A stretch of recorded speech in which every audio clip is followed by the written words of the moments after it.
Dimanche dernier, nous parlions de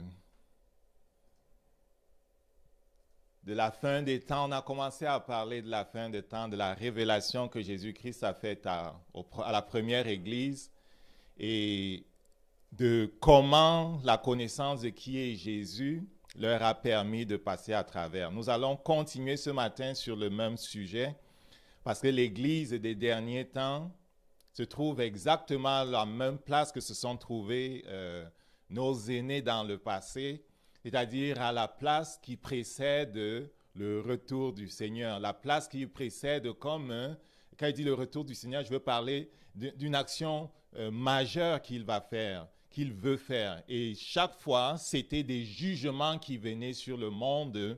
Et avant que le jour de jugement n'arrive, avant que le jour de l'exécution du jugement n'arrive, il l'a fait précéder par de nombreuses paroles d'avertissement, par de nombreuses paroles d'appel à la repentance, par de nombreuses paroles visant à faire en sorte que le peuple sur qui devait venir son jugement se trouve du bon côté. Donc, le thème du message ce matin, c'est le juge suprême, Jésus revient. Le juge suprême, Jésus revient, et on est toujours guidé par la vision de l'année qui est mieux connaître Jésus-Christ. Mais il y a ce contexte de la fin des temps, il y a ce contexte de la noirceur qui va continuer de venir sur le monde qui est décrit dans l'Apocalypse, que l'on doit prendre en compte alors qu'on cherche à mieux le connaître pour justement ne pas être du mauvais côté lorsque les choses vont se passer. Elles se passent déjà. Père, nous prions pour la grâce ce matin encore de recevoir de toi. Nous prions pour la grâce, Seigneur, de recevoir de toi pour être transformé. Nous te bénissons parce que ta parole est puissante, elle est vivante et efficace. Elle est puissante pour transformer nos vies. Elle est puissante par la révélation qu'elle apporte. Elle est puissante parce qu'elle libère. Et nous prions, Seigneur, pour la libération encore ce matin, au nom de Jésus-Christ. Amen. Good. On va lire dans le livre d'Apocalypse. On avait commencé de lire, je vais continuer au verset 7, simplement Apocalypse au chapitre 1 au verset 7. Voici, il vient avec des nuées. Et tout œil le verra, même ceux qui l'ont percé. Et toutes les tribus de la terre se lamenteront à cause de lui. Oui, amen. Je suis l'alpha et l'oméga, dit le Seigneur Dieu. C'est lui qui était, c'est lui qui est, c'est lui qui vient, le Tout-Puissant. Il est dit, tout œil le verra. La venue de Jésus-Christ ne sera pas quelque chose qui va se faire comme en catimini. Certains ont souvent parlé d'un enlèvement qui se ferait comme sans que les autres ne soient au courant. Le retour de Jésus se fera de façon spectaculaire. Tout œil le verra. Même ceux qui l'ont percé, les gens de Jérusalem le verront. Les descendants de ceux qui l'ont crucifié le verront. Toute la terre le verra. On verra ces anges puissants, on verra aussi ceux qui ont été choisis monter dans sa présence. Et les livres disent que ça se passera en un clin d'œil. En un clin d'œil, dit Corinthiens, nous serons transformés. Et dit Thessaloniciens, la dernière trompette, nous monterons à la rencontre du Seigneur dans les airs. Les gens verront quelque chose d'extraordinaire se passer, de bouleversant se passer. Et il est dit, ils se lamenteront. J'ai posé la question au Seigneur, pourquoi ils se lamenteront? Les gens se lamenteront parce que Jésus ne vient plus comme sauveur. Jésus vient maintenant comme juge. Jésus vient séparer. Il vient séparer le blé de l'ivraie. Il vient séparer le bon du mauvais. Il vient chercher ceux qui l'ont choisi. Et l'idée de se lamenter se retrouve dans plusieurs évangiles où Jésus a déjà parlé de cela, de la lamentation qu'il y aura. Dans Matthieu chapitre 24, où il parle des événements de la fin, parce que ses disciples lui posaient la question quant à savoir quand viendraient ces choses. Il lui avait posé deux questions. Il était dit que, à propos de la destruction du temple de Jérusalem, ceux qui étaient dans cette génération ne mourraient pas, certains ne mourraient pas sans voir cette destruction s'accomplir. En 70, elle s'est accomplie. À propos de son retour, la deuxième question, il leur a donné un certain nombre d'indications précises qui sont en train de se dérouler sous nos yeux. La grande calamité qui viendrait sur la terre, Matthieu chapitre 24, je vais lire quelques versets. Dans Matthieu chapitre 24, je veux comme insister sur l'idée de la lamentation pour qu'on plante le décor, qu'on comprenne que la parole de Dieu se complète. Matthieu chapitre 24, j'aime à dire que c'est comme la clé des prophéties à propos du retour de Jésus-Christ parce qu'elle est comme la structure qui permet de comprendre à quel niveau on se trouve dans ce que Jésus a dit dans cette révélation-là. Quand on lit l'Apocalypse, quand on lit les autres prophéties, c'est très intéressant de pouvoir les matcher, les superposer à Matthieu chapitre 24. À partir du verset 24, il est écrit, je vais lire de 24 à 30, « Car il s'élèvera de faux Christ, de faux prophètes, ils feront de grands prodiges et des miracles. » En passant, pour ceux qui ont souvent pris les miracles et les prodiges pour authentifier les ministères, faites très attention. Les miracles et les prodiges ne sont pas les choses avec lesquelles on authentifie les ministères. Le faux prophète et le fils de Satan feront tomber du ciel le feu. Et si à cause de ça, on soit à se prosterner devant eux, on se trompe. Ce qui authentifie un ministère, on l'a déjà vu, Paul nous l'a dit dans Éphésiens, « Soyez mes imitateurs comme je le suis de Jésus-Christ. » Donc, l'authentification d'un ministère est fondée sur le fait que dans tout ce qu'ils font, ils suivent Jésus-Christ. Et surtout, la parole n'est ni dépassée, ni diminuée. Okay? On va fermer cette parenthèse-là. Au verset 25, « Voici, je l'ai annoncé d'avance. Si donc on vous dit, voici, il est dans le désert, n'y allez pas. Voici, il est dans les chambres, ne le croyez pas. Car comme l'éclair part de l'Orient et monte jusqu'à dans l'Occident, ainsi sera l'avènement du Fils de l'homme. Tous le verront. » Quand un éclair gicle dans le ciel, on le voit. Tous le verront. Ce sera ainsi. Au verset 28, « En quelque lieu que soit le cadavre, là s'assembleront les aigles. Aussitôt, après ces jours de détresse, le soleil s'obscurcira, la lune ne donnera plus sa lumière, les étoiles tomberont du ciel, les puissances des cieux seront ébranlées. Alors le signe du Fils de l'homme paraîtra dans le ciel, toutes les tribus de la terre se lamenteront et verront le Fils de l'homme venant sur les nuées du ciel avec puissance et une grande gloire. » Vous voyez la séquence des événements?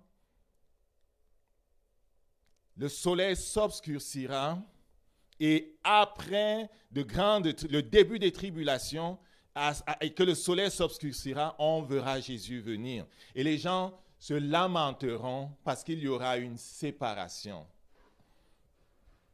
Il y aura une séparation, mes amis.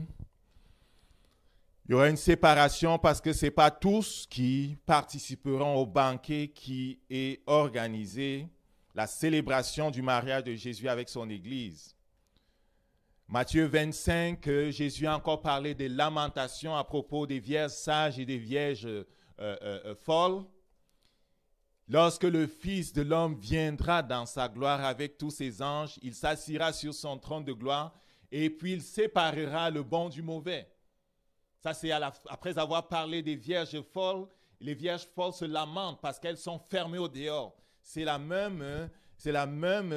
même récit qui est fait dans Marc au chapitre 13 au verset 26. On le verra venir dans les nuées avec puissance. Amen. Et Dieu ne veut pas qu'on soit du nombre de ceux qui se lamentent. Ça va être subi. Des gens disparaîtront des maisons. Les gens, on les verra monter comme des étoiles filantes. J'ai souvent vu des étoiles filantes tomber du ciel. C'est un spectacle merveilleux. Et elles laissent parfois une traînée. On les verra monter, piou, et les gens se rendront compte que quelque chose s'est passé. Le Saint-Esprit quittera la terre. Et lui qui empêchait les autres de se déployer librement partira. Et on verra une grande calamité venir sur la terre, une calamité plus grande. Avant que cela se passe, il y aura des choses terribles qui se seront passées. Mais quand cela se passera, on pleurera. Des pasteurs pleureront. Des chrétiens vont être en sanglots parce qu'ils se rendront compte qu'ils ont manqué. Ils ont manqué la chose à ne pas manquer. Je me rappelle de cette vision que j'ai faite il y a longtemps. C'est encore frais dans ma tête parce que je m'étais réveillé en sanglots, couvert de pleurs, de larmes. Je pleurais dans le rêve et je voyais Jésus qui venait. Les gens décollaient de la terre en tenue, comment dire ça, en boubou, en robe blanche. Ils montaient dans le ciel, ça se passait au ralenti. Et je me rendais compte que plusieurs allaient être laissés. Et je courais de maison en maison pour dire aux gens d'être prêts. Et je me rendais compte qu'on était à la fin. Et quand je réfléchissais là-dessus, je méditais là-dessus en me levant, Dieu me montrait que pour ce qui est d'appeler les gens à la repentance, de faire en sorte qu'ils soient prêts pour son retour, je n'étais pas en train de faire les bonnes choses. C'est pour ça qu'à propos de cette église, à propos de ce ministère, le focus est vraiment préparer l'église pour le retour du Seigneur. C'est la chose la plus importante qui nous est donnée de préparer. J'ai manqué beaucoup de choses dans la vie. Et parfois, je me suis trouvé dans cette place où j'ai dit, oh, si je pouvais recommencer telle affaire. Et j'ai eu la possibilité de recommencer certaines affaires. Mais il y a des choses qu'on ne peut pas recommencer sans que ça ait des conséquences graves. Mais pour ce qui est de l'enlèvement, de manquer l'enlèvement est quelque chose que l'on ne pourra pas réparer. C'est très grave. Il dit, je suis l'alpha, je suis l'oméga. C'est lui qui est, c'est lui qui était, celui qui vient. Le Tout-Puissant. Il y a plusieurs fois, il va le redire dans Apocalypse au fur et à mesure qu'on va avancer. Au verset 9, « Moi, Jean, votre frère, qui est part avec vous à la tribulation, au royaume et à la persévérance de Jésus, j'étais à l'île de Patmos à cause de la parole, à cause du témoignage de Jésus. Je fus ravi en esprit. » Donc, il connaissait les tribulations, l'a déjà dit la dernière fois. Et pendant les tribulations, on aura besoin de persévérance. On va connaître les tribulations. Il faut être fort dans son esprit. De la même façon que Daniel et les autres ont été éprouvés à Babylone, on va l'être. On va confronter des choses difficiles. Il faut être fort dans son esprit. Il faut être fort dans son cœur. C'est pour ça qu'il parle de persévérance. Il dit, je fus ravi en esprit au jour du Seigneur et j'entendis derrière moi une voix comme un son de tonnerre. Le Seigneur me disait dans ces temps qui sont les derniers, ceux qui se fascinent de moi connaîtront des ravissements en esprit. Plusieurs sont ravis en esprit dans ces temps qui sont les derniers, parce que l'Éternel ne fait jamais rien sans avertir par ses serviteurs, les prophètes, son peuple. Plusieurs sont ravis en esprit. Plusieurs reçoivent de la part de Dieu des songes. Plusieurs reçoivent des révélations. Plusieurs sont utilisés pour sonner la trompette. Ceux qui passent du temps dans la parole de Dieu et qui ne sont pas préoccupés des autres choses, mais qui préparent cet événement important, sont utilisés par le Seigneur pour réveiller la masse. Parce que la masse, il faut le dire, elle dort. Je fus ravi en esprit. Donc, attends-toi, alors que ton cœur se pose sur lui, attends-toi à être ravi en esprit. Attends-toi à recevoir des révélations. Attends-toi à être envoyé pour sonner la trompette et là où tu es et dans ta famille et dans ton travail et partout. Il faut sonner la trompette parce qu'il est à la porte. Il fut ravi en esprit parce que Dieu veut faire connaître à son peuple les choses. Dieu veut nous faire connaître les choses. Et ça a été ainsi dans le passé, ça l'est encore davantage ce matin.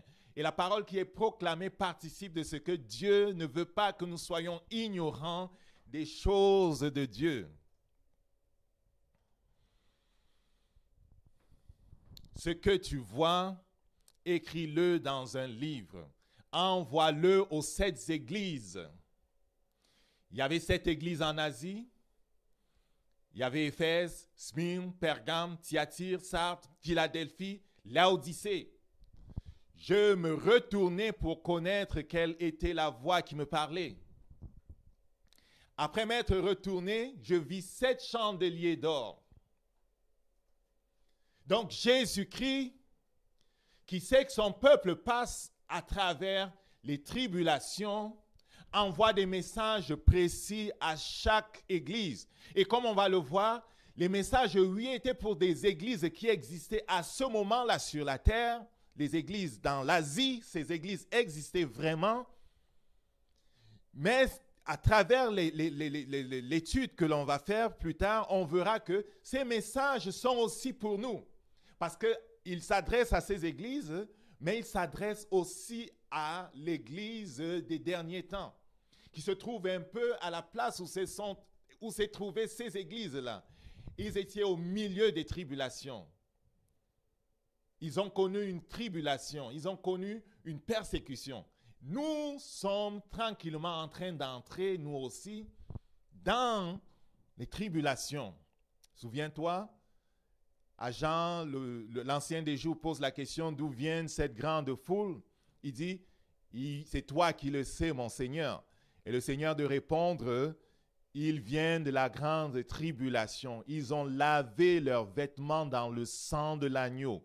Donc, nous aussi, on est en train d'entrer dans une tribulation et les conseils qui ont été donnés à ces églises sont pour nous. Et ce qui est intéressant, c'est que Jésus ne laisse pas son peuple ignorant de ce qui s'en vient. Donc, je vis 7 chandeliers. Donc, on va essayer de comprendre ce qui se passe. N'oublions pas, le thème, c'est on essaie de connaître mieux Jésus pour nous-mêmes connaître qui on est, pour connaître qu'est-ce qui est attendu de nous et pour faire ce qui convient vraiment. Verset 13, Apocalypse 1, verset 13. Au milieu des 7 chandeliers, quelqu'un qui ressemblait à un fils d'homme, vêtu de longues robes, ayant une ceinture d'or sur la poitrine. Sa tête, ses cheveux étaient blancs, comme une laine blanche, comme de la neige. Ses yeux étaient comme une flamme de feu. La vision qu'il a est la vision de Jésus lui-même. Mais ce n'est plus ce Jésus que l'on a connu selon la chair. Vous vous souvenez? Le Saint-Esprit nous invite à ne plus connaître les gens selon la chair. Si nous avons connu les gens dans le passé selon la chair et même Jésus selon la chair, ce n'est plus selon la chair que l'on doit le connaître. Jésus-Christ est Dieu. Jésus-Christ est Seigneur et surtout, il revient comme juge. Et l'apparence que l'on voit ici n'est pas l'apparence de quelqu'un qui vient pour s'amuser. C'est une apparence redoutable. La ceinture symbolise justement la ceinture de juge, de grand prêtre qui aussi avait office de juge du peuple. La blancheur des cheveux symbolise la sagesse. Oui, il est l'ancien des jours, mais il est aussi celui qui est la sagesse même. Celui qui a la connaissance. Celui qui connaît toutes choses. Celui dont les voies sont parfaites. Celui qui ne prend pas de conseil de nous. Ses yeux étaient comme des flammes de feu. Ses yeux sont perçants. Il est la parole de Dieu. Hébreux au chapitre 12, à propos de la parole de Dieu, dit que devant lui, nous sommes à nu et à découvert. Et comme on va le voir avec les églises, elles étaient vraiment à nu et à découvert. Parce qu'à propos de chaque église, Jésus-Christ a trouvé à redire. Il a trouvé des choses précises pour soit les encourager, soit les reprendre, ou en les encourageant, leur demander de corriger tel aspect. Donc ses yeux sont des yeux qui percent. Et ça me faisait comme froid au dos quand je méditais sur ces passages dernièrement. Parce que je me disais, il vient comme juge et rien ne lui échappe. Mais sa miséricorde fait qu'il nous prévient.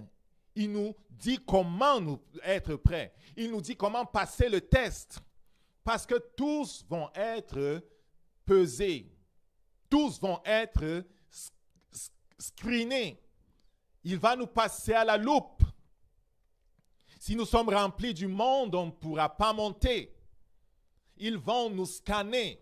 Les yeux de Jésus vont traverser notre âme. Il va traverser notre âme et tout notre cœur. Et tout ce qui est voilé, caché sera révélé. Et si nous avons été comme complètement sournois, hypocrites et amoureux du monde plutôt que de Dieu, on ne montera pas. On sera du nombre qui va se lamenter. Ses yeux étaient comme une flamme de feu. Ses pieds comme de l'airain ardent, comme s'il eût été embrasé dans une fournaise. L'airain encore dans le tabernacle de Moïse, c'était toujours, ça symbolisait le jugement. Hein? On est toujours dans l'idée de jugement. Okay? Il vient comme le juge. L'airain, c'est le bronze, si tu veux. Sa voix était comme de bruit de grandes eaux. Et il avait dans sa main droite 7 étoiles. De sa bouche sortait une épée aiguë à 2 tranchants. Et son visage était comme le soleil lorsqu'il est dans sa force.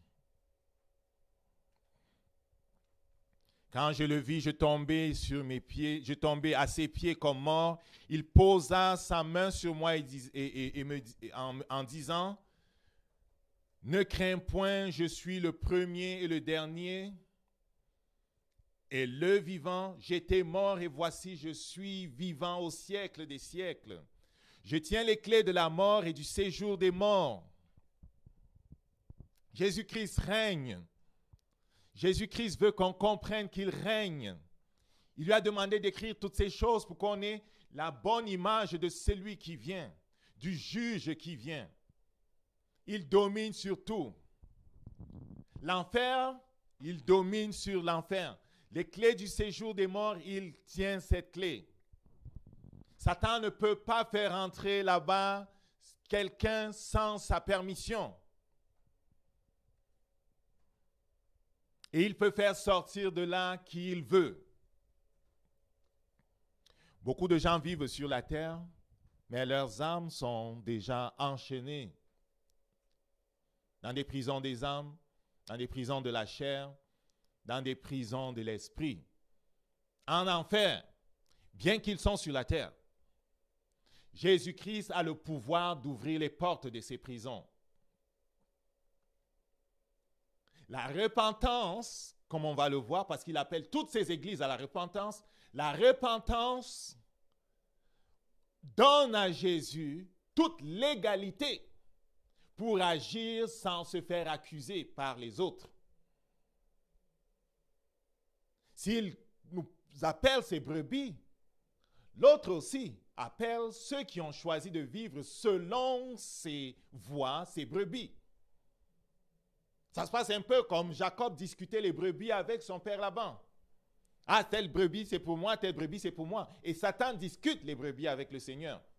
Il dit non, celle-là, elle a vraiment choisi de vivre pour moi. Elle m'appartient. Vous n'avez pas droit de la prendre. La repentance est l'acte par lequel, et c'est à ça qu'il nous appelle à travers l'Apocalypse, par toute la révélation qu'il donne, est l'acte par lequel nous nous dissocions des choses qui appartiennent à Satan. On s'était accoutumé à la jalousie, on s'était accoutumé à la mondanité, on s'était accoutumé à l'orgueil, on s'était accoutumé à l'idolâtrie. Par la repentance, nous déchirons notre lien avec ces choses. Et nous disons que nous ne sommes plus à lui. Alors le roi de gloire peut entrer et dire, celui-là a confessé, il n'y a plus de condamnation qui tienne contre lui, je vais le prendre. Et dans quelques prisons qu'on a pu nous mettre, il va nous sortir de là. Si écoutant le Saint-Esprit, on s'est sincèrement repenti. Voilà pourquoi, dans ces temps qui sont les derniers, il fait sonner la trompette pour que le peuple sur qui vient le jugement soit délivré. J'ai remarqué aussi une chose, c'est que le jugement, il commence dans son Église. Il commence à juger son peuple. Il commence à inviter son peuple, il commence à corriger son peuple. Et c'est par amour qu'il le fait. Dans le livre d'Ésaïe qu'on est en train d'étudier, je t'encourage, si tu n'as pas encore comme calé ton emploi de temps de mercredi, on est en train d'étudier Ésaïe et on voit dans Ésaïe que c'est le même principe. Dieu est vraiment le juge des nations. Mais le jugement, il commence par sa maison. Il commence par son peuple. Il commence par ses enfants. Ensuite, on le voit juger l'Égypte, Édom, juger les autres peuples. On le voit juger tous les royaumes qui existaient à ce moment-là. Mais il commence par sa maison, il commence par son peuple. Dans l'Apocalypse, c'est le même principe. Il commence par les églises de l'Asie, qui, à quelque part, sont une représentation, en termes de type d'église, sont une représentation des églises qui existent en ce moment sur la terre. Et nous devons prêter oreille. Parce que la parole de Dieu, quand elle ne prophétise pas seulement pour la génération présente. Elle prophétise aussi parfois pour ceux qui, plus tard dans le futur, vont être dans la même situation que ceux-là.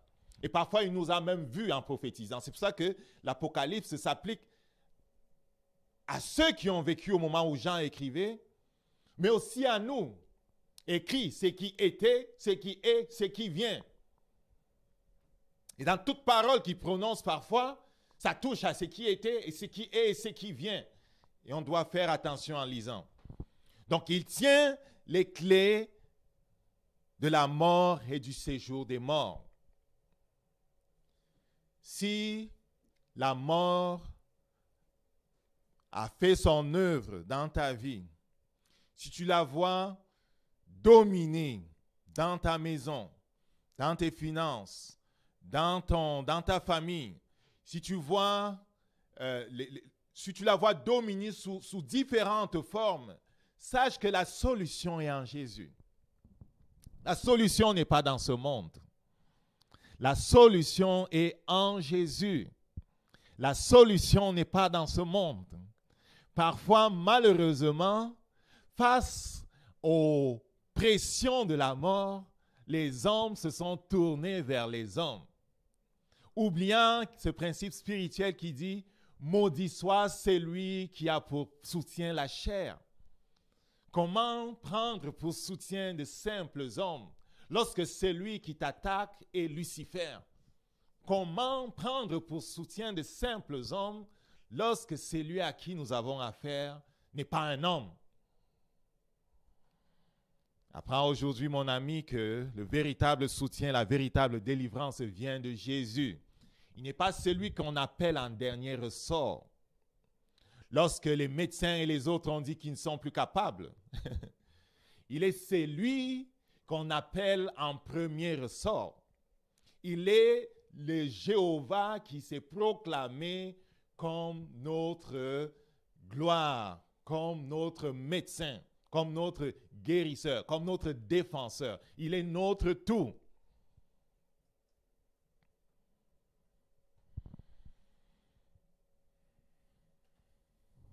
Au verset 19, « Écris donc les choses que tu as vues, celles qui sont, celles qui doivent arriver après.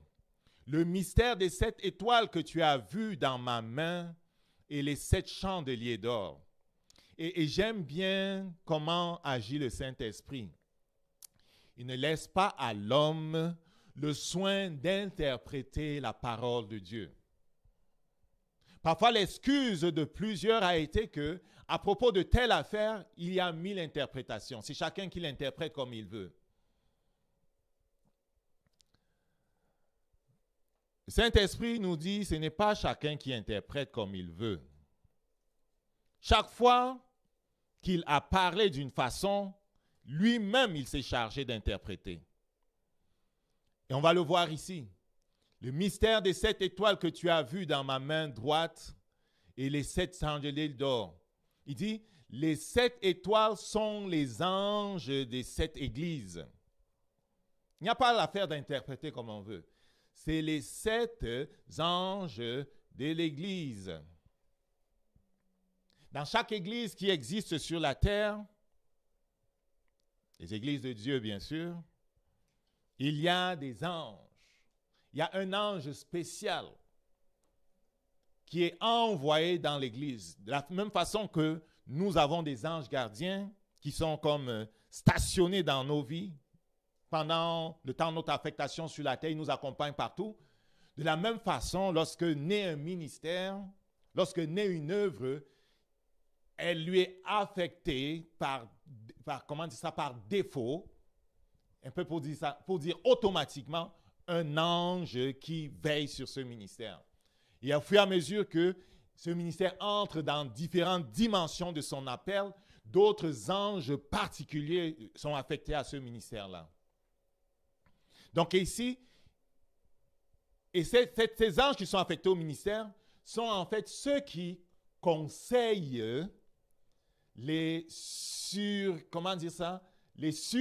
humains qui sont sur les ministères. De la même façon que ton ange gardien essaye de te parler pour te conseiller lorsque tu marches chaque jour, de la même façon, les anges qui sont affectés aux églises essayent de conseiller les responsables de l'église. Le témoignage de quelqu'un qui, un jour, se lève le matin, n'avait rien à faire, il reçoit un coup de fil. Je vais revenir à nos textes, je vais parler du ministère des anges rapidement avant de refermer la parenthèse. Il reçoit un coup de fil du gouverneur de sa province qui lui dit, écoute, accompagne-moi à une telle place, j'ai une réunion importante. Bon, il n'avait presque rien à faire, mais il ne faisait pas beau. Il dit, écoute, il ne fait pas très beau, on a prévu qu'il devait pleuvoir aujourd'hui, c'est vraiment pas un bon moment pour voyager. Le monsieur insiste, c'est une réunion très importante à laquelle je ne peux pas manquer. Il faut que j'y aille. Il fait pression sur le jeune homme. Le jeune homme donc l'accompagne parce qu'il dit que ça va être rapide, on ne va pas durer. Il l'accompagne et la pluie se fait intense. Ils arrivent quelque part, ils devaient descendre un endroit vraiment pas très, très, très intéressant. Il dit au gouverneur, c'est vraiment dangereux là. Il faut qu'on fasse attention, il faut qu'on n'y aille pas parce que la route n'est pas bonne. Le gouverneur fait pression, je ne peux pas manquer ce meeting. Le gars descend et malheureusement, ils font un accident.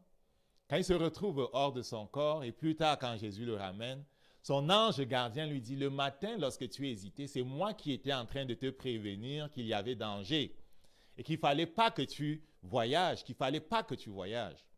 Donc, les anges gardiens essayent de nous communiquer, de communiquer avec nous, de nous communiquer des choses. Dieu nous parle de différentes façons. Je vais fermer la parenthèse rapidement. Parfois, c'est le Saint-Esprit. Très souvent, c'est le Saint-Esprit qui nous parle, cette voix douce. Parfois, c'est l'ange gardien qui nous parle. Parfois, c'est Jésus lui-même qui nous parle. Quand c'est Jésus lui-même qui nous parle, c'est une voix beaucoup plus forte, beaucoup plus autoritaire. Et donc, écrit à l'ange des 7 églises, envoie un message aux surveillants des églises. Et les anges stationnés dans les églises vont porter le message aux responsables de l'église. Les 7 chandeliers d'or sont les 7 églises. Les 7 chandeliers d'or sont les 7 églises. Et Jésus est au milieu des églises. Jésus marche au milieu de ces églises. Je veux que tu comprennes que Jésus est au milieu de ces églises. Jésus, qui est le chef de la moisson, qui est celui à qui appartient le champ, marche dans son champ. Et Jésus revient pour chercher le fruit qui lui revient. Jésus revient pour chercher le blé. Pendant longtemps, il a travaillé dans son champ. C'est le temps de la moisson. Il est au milieu de son champ, il fait comme une inspection. Ses yeux flamboyants percent et regardent et voient à quel niveau nous sommes. Il vient chercher son peuple. Mais avant que la faucille ne soit mise en action, il prévient les uns et les autres. Lettre à l'église de Philadelphie, regarde. Écrit à l'ange de l'église, à Éphèse, pardon. Écrit à l'ange de l'église d'Éphèse. Ça, c'est Apocalypse au chapitre 2. Écrit à l'ange de l'église d'Éphèse. Voici celui qui tient les 7 étoiles dans sa main droite. Celui qui marche au milieu des 7 chandeliers d'or. Voici celui qui tient les 7 étoiles dans sa main droite, celui qui marche au milieu des 7 chandeliers d'or. À chaque église, Jésus donne une révélation particulière de lui. Il se présente toujours par rapport aux éléments qu'on a vus dans la vision. Remarquons que Jésus va se révéler à nous en fonction de là où nous nous trouvons. Il y a plusieurs facettes de Jésus. Il y a plusieurs dimensions de Jésus. Mais par rapport à là où nous nous trouvons, il va nous révéler une certaine dimension de lui afin qu'elle nous inspire, elle nous serve d'appui pour aller là où il veut nous emmener. Je suis celui qui tient les 7 étoiles dans sa main droite, celui qui marche au milieu des chandeliers d'or. Il marche pour inspecter, il marche comme seigneur du champ, il marche comme celui qui est propriétaire des choses. Et l'église d'Éphèse doit savoir que c'est son propriétaire qui parle. Et dans le livre d'Ésaïe que nous étudions, il disait, même la vache connaît qui est son propriétaire, mais mon peuple ne connaît pas qui est son Dieu. L'église d'Éphèse avait besoin de savoir que c'est le chef de la moisson qui lui parle. C'est celui qui vient moissonner qui lui parle. Très souvent, les chrétiens ont pensé que lorsque Dieu parle, ils ont le choix. Ils peuvent prendre ou laisser. Celui qui parle n'est pas un homme. Celui qui parle, c'est Dieu. C'est pour ça qu'il disait à la femme, « Oh, si tu savais qui est celui qui te dit, donne-moi à boire. C'est toi qui m'aurais demandé de te donner de l'eau. » Ce n'est pas à Jésus de recevoir des choses de nous. En dehors de l'adoration et de la louange, il ne peut rien recevoir de nous. Et même l'adoration et la louange n'a pas de sens si nous ne nous sommes pas laissés sanctifier. C'est le Saint-Esprit lui-même qui rend notre adoration et notre louange acceptables devant Dieu. Parce que dans ce livre qu'on étudiait, Ésaïe encore, il disait que lorsque vous élevez les mains vers moi, je détourne mon visage. Lorsque vous élevez vos prières, je me détourne. Tout ce que vous faites m'agace. Pourquoi? Parce que les gens faisaient les choses sans que leur cœur ne soit à Dieu. C'est le temps, dans ces temps qui sont les derniers, de savoir qui est celui qui nous parle. Il est le propriétaire de la moisson. Et s'il a appelé Israël la moisson, s'il a appelé Israël le champ dans lequel il travaillait, l'église est son champ si tu veux. Je suis le cep, mon père est le propriétaire comment il appelle ça dans Jean au chapitre 15. Je suis le cep, vous êtes les sarments. Il dit que son père est celui qui vient récolter dans le champ. Ils sont propriétaires de l'église. Et s'ils sont propriétaires de l'église, c'est eux qui font la loi. Et notre part, comme on a fini l'étude la dernière fois, c'était d'être docile et de bonne volonté. Si tu n'es pas docile et de bonne volonté quand parle le Saint-Esprit, tu vas connaître le sort de Sodome et Gomorrhe. Tu vas connaître le sort de ceux qui ont vécu au temps de Noé. Tu vas connaître le sort de ceux qui se rebellent contre Dieu. Tu vas connaître le sort de ceux qui ne connaissent pas qui est leur Dieu. Au verset 2, il dit, « je connais tes œuvres, ton travail, ta persévérance. Je sais que tu ne peux supporter les méchants, que tu as éprouvé ceux qui se disent apôtres et qui ne le sont pas. Il y avait des bonnes choses à Éphèse. Dieu voit les bonnes choses que tu fais. Il n'est pas un Dieu qui rogne. Il n'est pas un Dieu qui est à la recherche des bébites, comme on dit au Québec. Il n'est pas un Dieu qui est à la recherche des choses que nous faisons mal. Il est un Dieu qui nous aime. Il est un Dieu qui nous veut saints. Il est un Dieu qui nous veut parfaits. Il est un Dieu qui veut nous conduire dans la stature parfaite de Jésus-Christ. Il est un Dieu qui sait ce qui est écrit à propos de nous. C'est pour ça qu'il appréciera ce que nous faisons de bien, mais il nous reprendra là où nous sommes lents, là où nous sommes laxistes, là où nous nous laissons aller. Il nous reprendra. Il vaut mieux être repris avant que la faucille ne soit mise au travail que de ne pas être repris et d'être du mauvais côté, tu comprends? Du côté de ceux qui se lamentent. Donc, il reconnaît les bonnes choses qu'Éphèse fait. Et les bonnes choses qu'Éphèse fait doivent nous inspirer. Qu'est-ce que le Seigneur apprécie?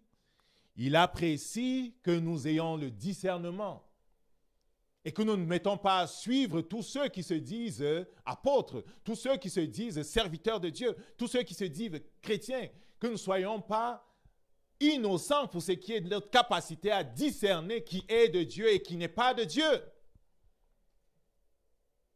Et l'Église d'Éphèse a le mérite d'avoir reçu l'enseignement du Saint-Esprit pour être capable de mettre à nu ces faux apôtres. Au verset 3, tu as de la persévérance, tu as souffert à cause de mon nom. Tu ne t'es point lassé. On aura besoin de persévérance, mes amis. Certains parmi nous, comme on l'a dit la dernière fois, auront à offrir leur tente en sacrifice pour la gloire de Dieu. Certains parmi nous auront à offrir leur tente pour la gloire de Dieu. Et ce n'est pas une perte, c'est un privilège.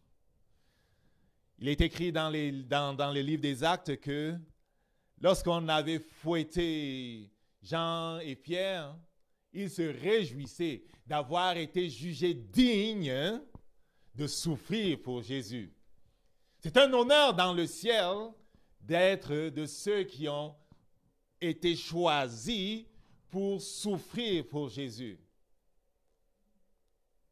On est honoré par le choix que Dieu fait de nous faire passer à travers certaines choses. C'est un honneur pour les saints. Pour ceux de cette génération qui sont toi et moi, j'ai toujours dit que je suis honoré de ce que le Père, et tu devrais l'être, nous ait choisis pour naître à la fin. Le faux prophète est en place. Le fils de Satan est derrière les rideaux, il paraîtra bientôt. Mais toute leur organisation avec les gouvernements du monde et les couronnes travaillent très fort pour mettre en place le système qui facilitera sa venue. Selon les principes de la franc-maçonnerie que tu connais, j'en ai déjà parlé, en latin, ça se dit « order from chaos ». Je ne parle pas très bien le latin là, mais je vais le traduire. Cela veut dire « on crée le désordre » et on vient avec une solution qu'on avait dès le départ pour amener les gens dans la direction qu'on veut. Ils l'ont fait pendant des siècles, ça marche très bien. Et les peuples qui sont comme des moutons vont continuer de les suivre. Ils entreront dans tout le système mondial, financier, politique et armé. Ils entreront dedans. Et ceux qui n'entreront pas dedans seront poursuivis et seront traités comme des criminels. Les chrétiens font partie de ceux qui, les vrais, refuseront d'entrer dans cet œcuménisme que nous amène le faux prophète. Ouvrez les yeux et regardez. Donc, on aura besoin de persévérance, les amis. On aura besoin surtout de ne pas être surpris par ce qui vient. Ils n'étaient pas surpris parce qu'on a été prévenus d'avance. Ceux qui vivent dans la présence de Dieu ne sont pas surpris de ce qui se passe. Et ce n'est pas les solutions que les autres vont nous proposer après avoir secoué le monde qui vont nous satisfaire. J'entends parfois certains crier que sortez-nous le vaccin contre le corona, sortez-nous ça, on en a besoin, et frapper sur la tête des autres qui disent j'ai pas besoin de vaccin. Écoute là, la grippe, la N1H1 là, ils avaient tellement crié que je me sentais coupable de ne pas me vacciner parce que j'étais comme quelqu'un qui allait contaminer mes collègues. Tu comprends? Et à cause de cette culpabilité dans laquelle j'avais été amené, en tout cas, on est toujours responsable de ces décisions, je n'accuserai pas les autres, mais je me suis laissé entraîner jusqu'à prendre la décision d'aller me vacciner. Mais après, j'ai toujours eu la grippe, là. Et tous ceux qui prennent les vaccins de la grippe saisonnière, ils sont toujours malades, là, tu comprends? Donc, on va secouer le monde des finances, on va secouer le monde de la santé, on va secouer tout afin que l'ingénierie sociale et toute l'ingénierie qui est en place pousse les gens vers ce gouvernement mondial, vers ces choses qui finalement vont enlever toute liberté aux uns et aux autres. Et ceux qui seront les plus matraqués sont bien sûr les chrétiens, parce qu'ils refuseront d'entrer déjà dans l'œcuménisme que nous prépare le faux prophète et pour laquelle beaucoup se réjouissent. Et ceux qui ont les yeux pour voir refuseront d'entrer dans plein de choses. Pourquoi j'entrerai dans des affaires pour essayer de me protéger si Dieu est ma protection? Ok, je vais fermer cette parenthèse-là. Je vais continuer avec Éphèse. Au verset 4, il dit « Ce que j'ai contre toi. » Dieu voit les choses bonnes que tu fais. Mais si tu n'y es pas encore, ok? Si tu n'y es pas encore, s'il y a encore chez toi là, des choses qui appartiennent à Satan, il y a un problème. Tu ne monteras pas. Écoute, ô Israël, l'Éternel, votre Seigneur, est le seul Éternel. Tu aimeras l'Éternel, ton Dieu, de tout ton cœur, de toute ton âme, de toute ta pensée, de toutes tes forces. C'est 100% de notre cœur que l'Éternel veut. On ne peut pas avoir 50% à lui et 50% dans le monde. On ne peut pas donner 50% de notre énergie et de nos ressources à bâtir son royaume et 50% à bâtir notre royaume sur la terre. La terre n'est pas notre destination. Aucune entreprise ne doit être notre poursuite si nous ne pouvons pas l'inscrire dans la recherche de l'établissement du royaume de Dieu sur la terre. Aucune entreprise ne doit être la poursuite du chrétien si elle ne peut s'inscrire dans la recherche de l'établissement du royaume de Dieu sur la terre. Aucune poursuite ne doit être notre fardeau si nous pouvons l'inscrire dans la recherche de la gloire de Dieu. Autrement, nous serions idolâtres et aucun idolâtre n'entrera dans le ciel. Nous ne pouvons pas vivre pour cette vie en prétendant appartenir à Jésus. Il n'a jamais vécu pour cette vie. Quelqu'un lui a dit un jour, je veux te suivre partout où tu iras. Il dit, les animaux ont des places où dormir, mais le Fils de l'homme n'a pas une place où rester. Si tu veux me suivre, sache qu'il n'y a rien pour toi dans ce monde. Tu vas me suivre sans poser tes regards sur les choses du monde, sauf si elles servent à établir mon règne. David avait les choses du monde, mais elles ont été toutes mises au service de Dieu. En lisant 1 Chronique 29, tu peux voir quelle était sa contribution pour le temple. Tu peux voir. Sa vie était pour Dieu. Les psaumes te disent qu'il était concentré sur Dieu. Le fait qu'il était assis sur le trône n'a pas fait de lui quelqu'un qui pensait qu'il vit pour la terre. Il vivait pour le ciel. Il vivait pour Dieu. À aucun moment, le chrétien ne peut se mettre dans cet endroit où il vit pour la terre. Nous ne vivons pas sur la terre. Je veux dire, nous ne vivons pas pour la terre. Nous vivons pour le ciel. Ce que j'ai contre toi, c'est que tu as abandonné ton premier amour.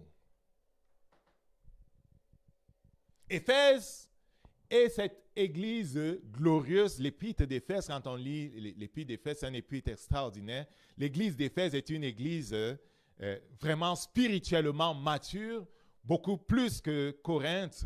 C'est une église, quand on lit son épître, une église où vraiment on voit la maturité. Donc, ils aimaient le Seigneur. Et toutes les églises aimaient le Seigneur. Mais le Seigneur veut un amour qui est complet, qui est total. Il dit, tu as abandonné ton premier amour. Oui, tu m'aimes, mais pas comme au début. Il était arrivé à Éphèse, un peu ce qui arrive à certains couples.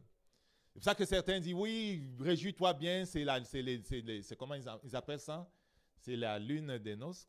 C'est quoi? La noce des lunes? Bon, anyway. C'est comme la période pendant laquelle c'est le miel, on se réjouit, machin. Et puis, on s'attend à ce qu'après, que les masques sont tombés, que ça devient plus dur. Mais Jésus ne veut pas de ça. Jésus veut que notre amour ne change pas, qu'il croisse au fur et à mesure qu'il nous révèle qu'il est, qu'on continue d'être fasciné par lui. Éphèse avait abandonné son premier amour. Il dit, souviens-toi d'où tu es tombé.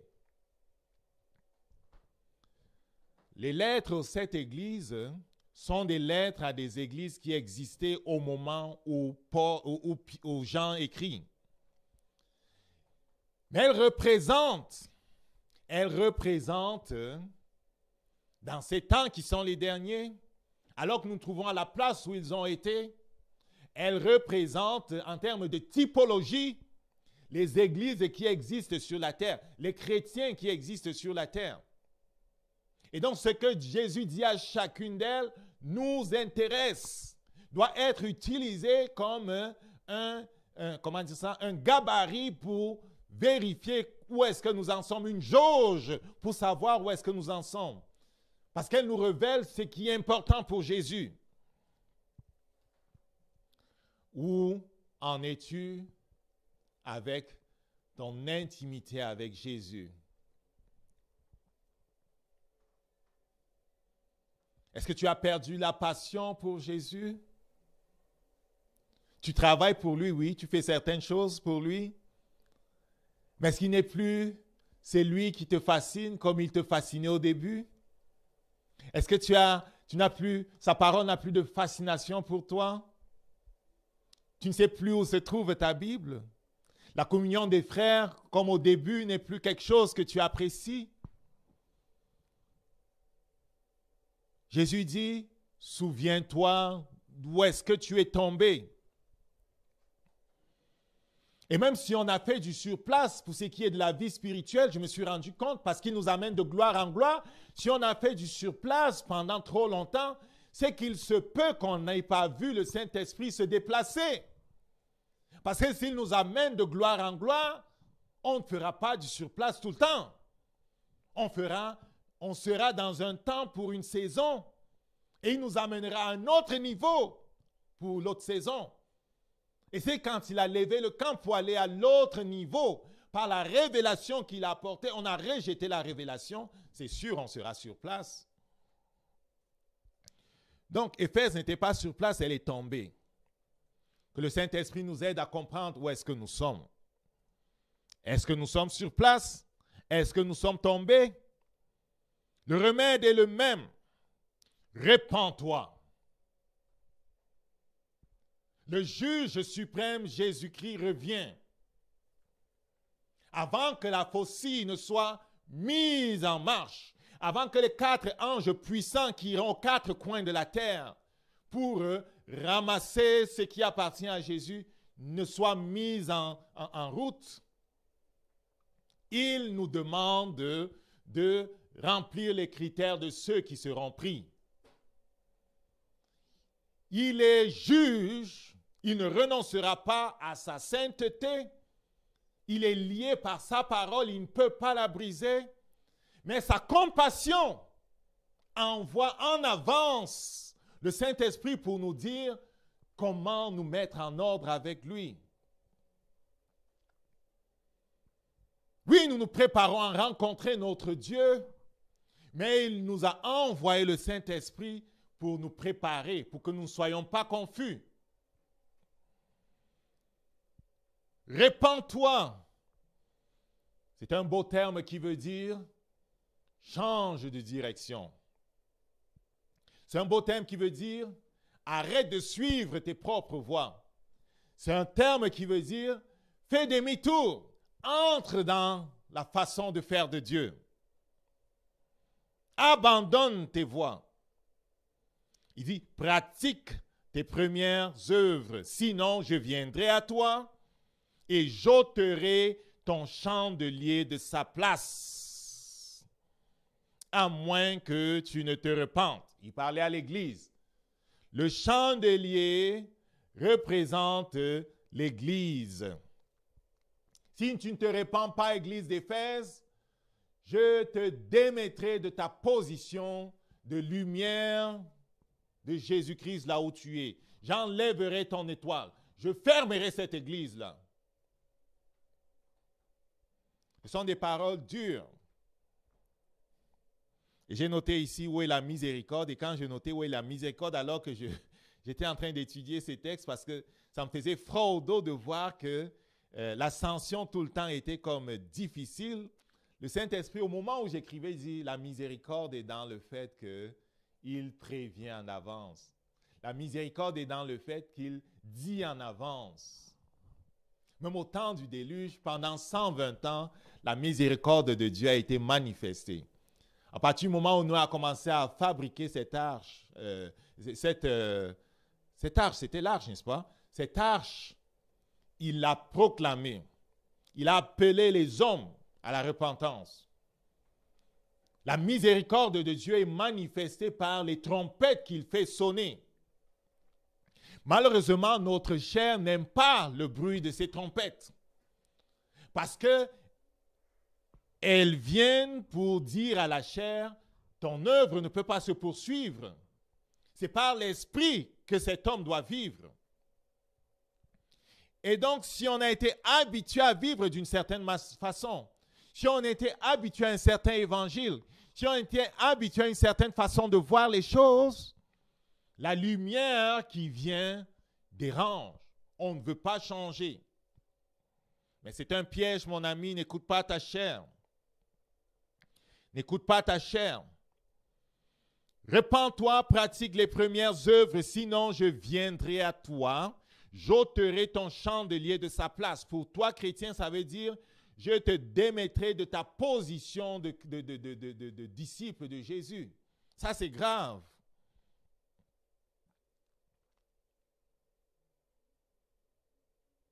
Tu as pourtant ceci, c'est que tu haïs les œuvres de Nicolaïtes, œuvres que je haïs aussi. Que celui qui a des oreilles entende ce que l'Esprit dit aux églises. Regarde, ce que l'Esprit dit aux églises. Ça, c'est Apocalypse 2, verset 7. Il n'a pas dit ce que l'Esprit dit à l'église d'Éphèse. Donc, on ne va pas dire ce message, c'était pour l'église d'Éphèse. Nous, on est dans le temps de la grâce. Dieu est vraiment bon aujourd'hui. Le péché ne lui dit rien. En Jésus-Christ, on a tout. On ne perd pas son salut. Hey, tu ne m'accuseras pas de n'avoir pas dit. On peut perdre son salut. Jésus dit clairement à l'église d'Éphèse, repens-toi. Tu as fait des bonnes choses. J'apprécie les bonnes choses que tu as faites. Mais en tant que ton propriétaire, je veux que tu me sois totalement consacré. Je veux 100%. Parce que j'ai donné mon esprit. J'ai donné tout ce qu'il fallait pour que tu produises. Jésus raconte cette parabole où il dit, un propriétaire vient, il dit à celui qui s'occupait de sa vigne, et c'est justement le terme qui est utilisé dans l'Ancien Testament à propos d'Israël, ma vigne, que j'ai planté une vigne. Il dit, j'ai planté une vigne, voilà 3 ans que je viens et je ne trouve pas de fruits. Pourquoi la laisser occuper inutilement la place? Arrache-la de là et on mettra à la place une autre vigne. Celui qui s'occupait des champs plaide avec le maître en disant, sois patient, je vais nettoyer, je vais retourner la terre, je vais mettre de l'engrais et on va donner encore 1 année pour voir si la vigne produit. Autrement, on l'arrachera selon ce que tu proposes. Est-ce que tu comprends que Jésus était en train de parler de l'Église? Il était en train de parler du chrétien. L'Église, c'est sa vigne. Il n'a pas planté une vigne pour le plaisir de planter une vigne. Il a planté une vigne parce qu'il voulait des fruits. Et il est venu chercher son fruit. Et il dit à l'Église d'Éphèse, je ne cherche pas 50%, je veux 100% parce que j'ai investi 100%. Nous tous, quand nous mettons de l'argent dans une affaire, on ne s'attend pas à perdre. Pourquoi voudrions-nous que Jésus perde?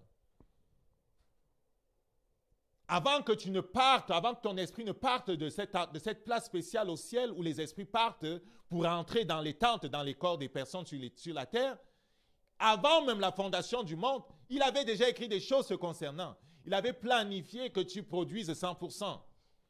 Une fois rendu sur la terre, pourquoi veux-tu qu'il change de plan? Pourquoi veux-tu qu'il baisse ses attentes alors qu'il l'a planifié que tu produirais 100%?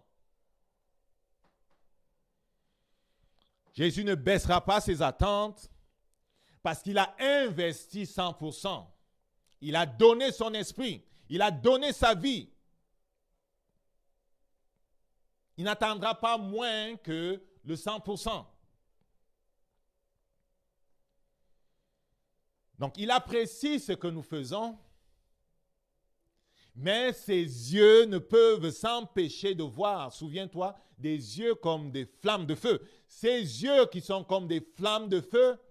Et donc, le Saint-Esprit nous dit qu'on est à nuit à découvert devant lui, ne peuvent s'empêcher de voir qu'il y a des mauvaises herbes de ce côté, il y a des mauvaises herbes de ce côté-là. Il y a une propriété de Satan dans notre cœur qui doit être extirpée. Par la repentance, nous remettons à Satan ce qui est à Satan. La mondanité,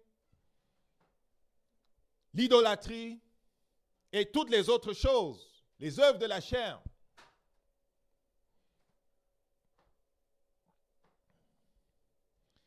À celui qui vaincra, je donnerai de manger l'arbre de vie qui est dans le paradis de Dieu.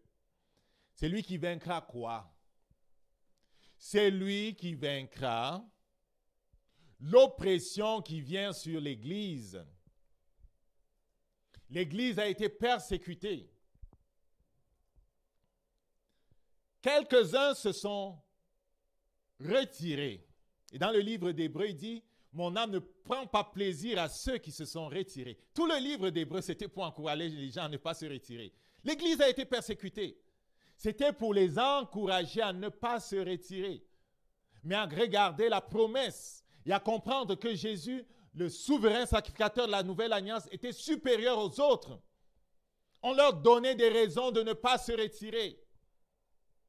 On ne peut pas commencer et se retirer et s'attendre à être de ceux qui montent.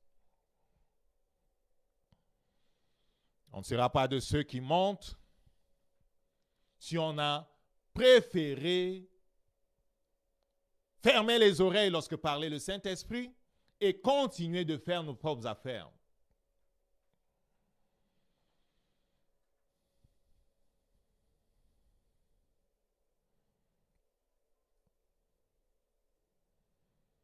Il y a une partie de mon cœur qui se réjouit,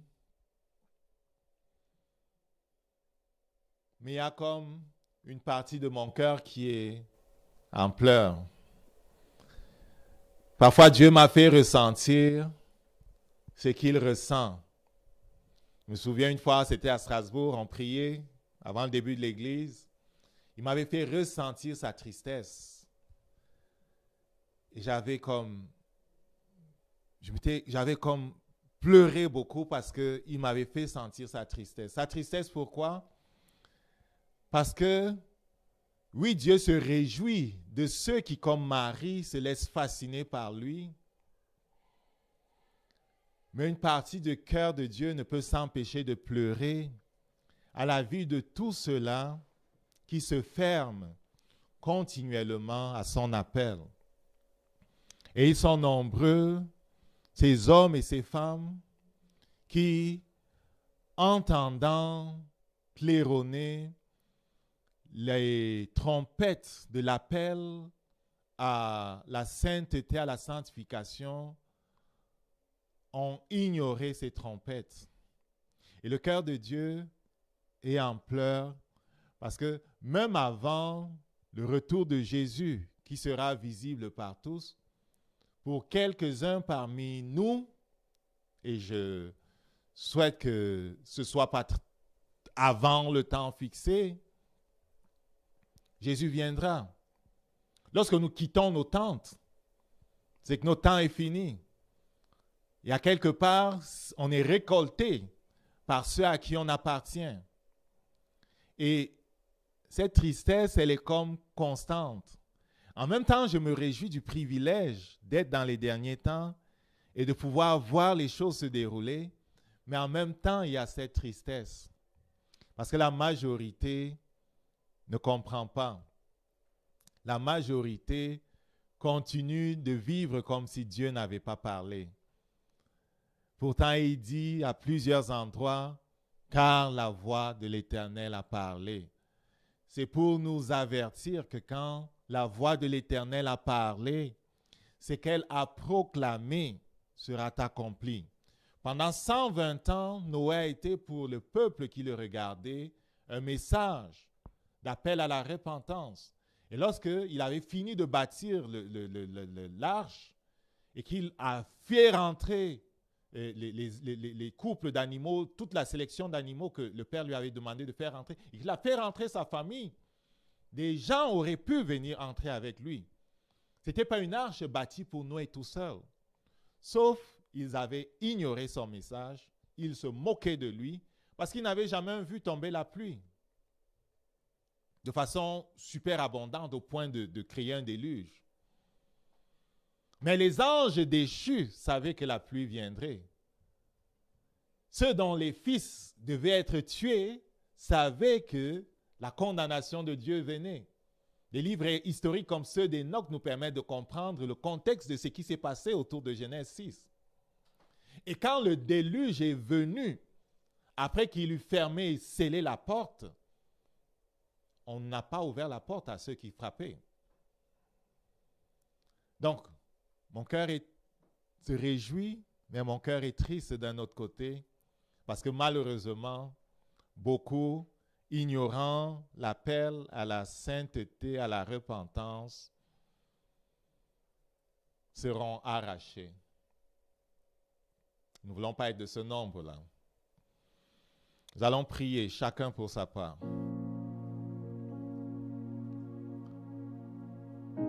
Prie que tu ne sois pas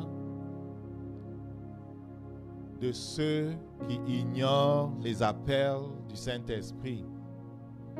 Prie que tu ne sois pas de ceux qui continuent de faire leurs propres affaires. Prie pour la grâce d'écouter la voix du Saint-Esprit. Si dans le passé, ce que pensent les hommes a été un frein pour toi, et qu'en cela tu as été idolâtre parce qu'il y a une influence plus grande dans ta vie que Jésus-Christ, repens-toi. Si tu as abandonné ton premier amour et que sa parole n'est plus pour toi quelque chose de précieux, quelque chose vers laquelle tu reviens comme constamment, par la méditation dans la journée, tu reviens constamment et tu te réjouis. Repens-toi. Remets à Satan ces choses. Avant la croix, Jésus disait, c'est l'heure des ténèbres. Satan vient, mais il n'a rien en moi. S'il a quelque chose en toi, il peut te dominer. Par la repentance, tu lui remets ses affaires. Et tu peux te tenir sur cette parole qui dit, maintenant donc, puisque j'ai appliqué le sang de Jésus sur ma vie, il n'y a plus de condamnation qui tienne. Tu peux proclamer ces paroles seulement lorsque tu as suivi ce que recommande le Saint-Esprit. Tu as marché sur le chemin de la repentance. Tu es revenu à Dieu. Ou qui n'a pas invoqué le sang de Jésus sur lui, il demeure des voix qui le condamnent. Il demeure des voix qui le réclament. Il demeure des voix et des autels qui parlent contre lui. Maintenant donc, il n'y a plus de condamnation pour ceux qui sont en Christ. Mets-toi en Christ. Place-toi en lui maintenant. Ouvre ta bouche. Renie et rejette Satan et place-toi en lui. Place-toi en lui. Place-toi en lui. Place-toi en lui. Le Saint-Esprit fait le commentaire. Car la loi de l'Esprit de vie en Jésus nous a affranchis de la loi du péché et de la mort. Les portes des prisons de l'Esprit sont ouvertes alors que tu te confesses. Les portes de prison de l'âme sont ouvertes alors que tu te confesses. Les portes des prisons de la chair sont ouvertes alors que tu te confesses. L'oppresseur est chassé de ta vie alors que tu te confesses. Le Saint-Esprit entre de façon légale dans la dimension de ta vie que tu lui offres. Il a le droit d'apporter le règne de Dieu. Tu es libre. Tu es libre.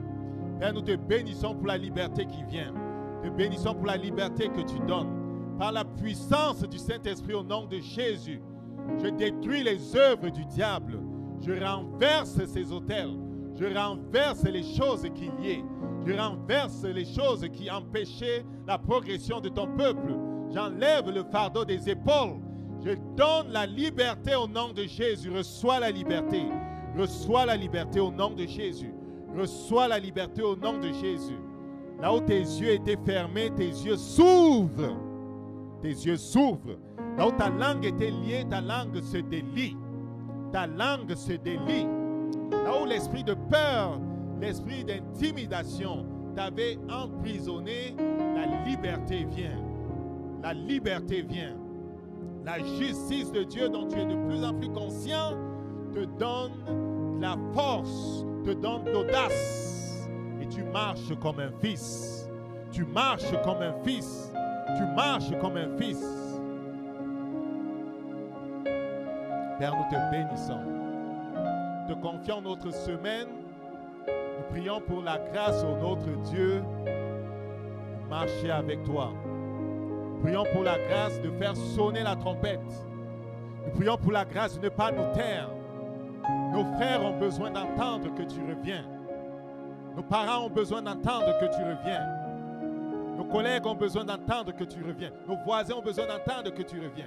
Ceux que tu envoies sur notre chemin ont besoin d'entendre la parole de vérité. Merci pour nos bouches qui s'ouvrent. Merci pour nos mains qui se tendent. Merci pour la vie que tu vis à travers nous, Jésus. Que ton nom soit sanctifié. Amen. Amen.